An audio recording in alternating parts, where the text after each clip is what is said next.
ए शंभू बाबा आए बबुआ खेसारी का कहता रहो। दूगो सखी आपस में बात करत तारी।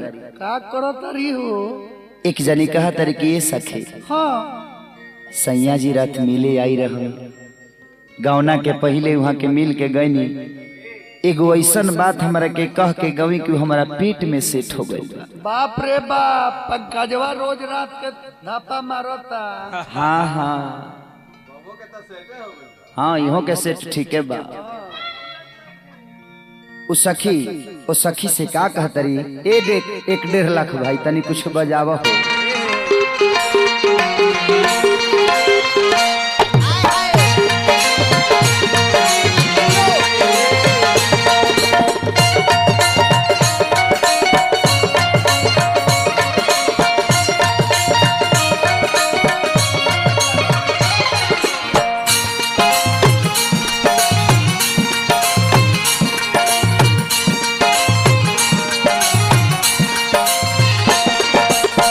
गावना के पहले सैया रे ससुरारी। गावना के पहले सैया रे ससुरारी। छोट की बहिनिया भौजी कैली खातिरदारी। छोट की बहिनिया भौजी कैली खातिरदारी। ए राम मंजनी अंगे भैया वो कहतिया बोला बोला कि राजा हो कि राजा जी का सोची अइले अपना नेत्र में सीट कह के गइले पेट में।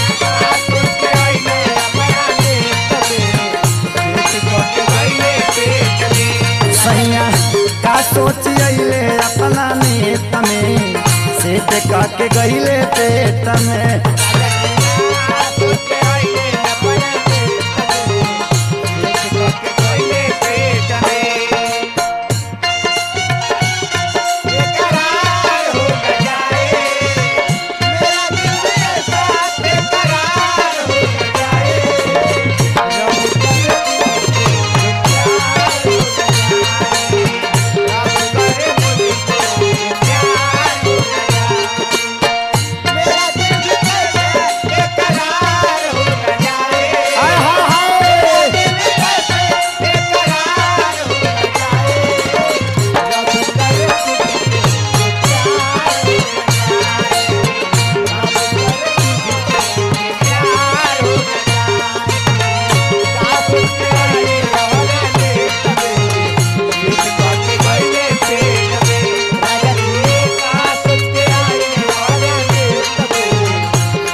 भाई टेंगाड़ी भाई हो देख के बेदर्दी जी उस सखी से कहा तारी पहले पहले जाइले ससुरारी में दुलरुआ कोरा में सुतवले हमारा आँखी के पहरुआ।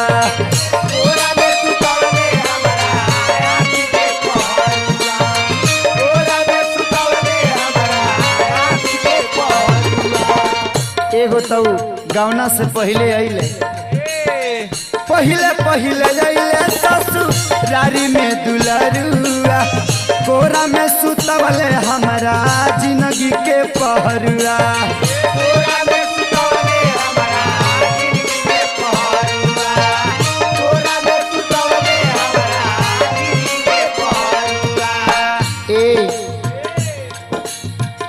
तो कैसा सखी रे तो कैसन बोझा दे के गईले पहिला भेट में से कह के गईले पेट में।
सखिया आए टेंगाड़ी भैया कैसे अंजनी कहला? भैया। के गति ए कहला? राम मांगे भैया के गति कहला? गजेंद्र कैसे कैसे ए मुना मतल जी रूपेशो जी से कहत आए टांगल रहे तू बारी पपरादा भर रात राजा जी उड़ा के गईले गरदा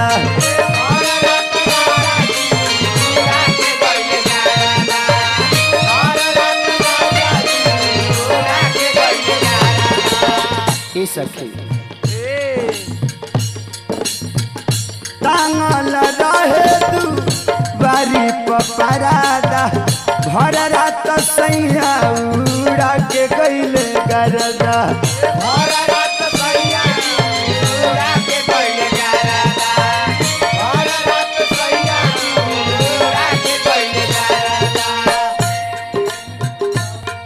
का अंगूठी फसल साड़ी के पलेट में का अंगूठी फसल साड़ी के पलेट में सेट करके गईले पेट में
सखिया कहलास कृष्णा बेदरा दीपा हसस भौजाई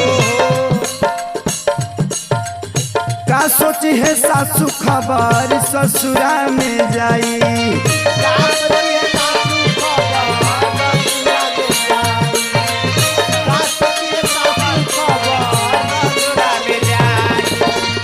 कृष्णा बेदरा दीपा हसस भौजाई का सोची है सासू खबरी ससुरा में जाई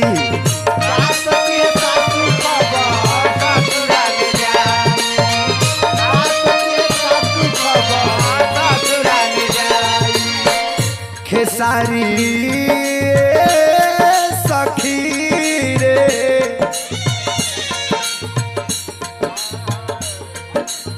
बैठा ना खेसारी डाल देहल फसरी हमारा घेट में खेसारी डाल देहल फसरी हमारा घेट में सेट करके गईले पेट में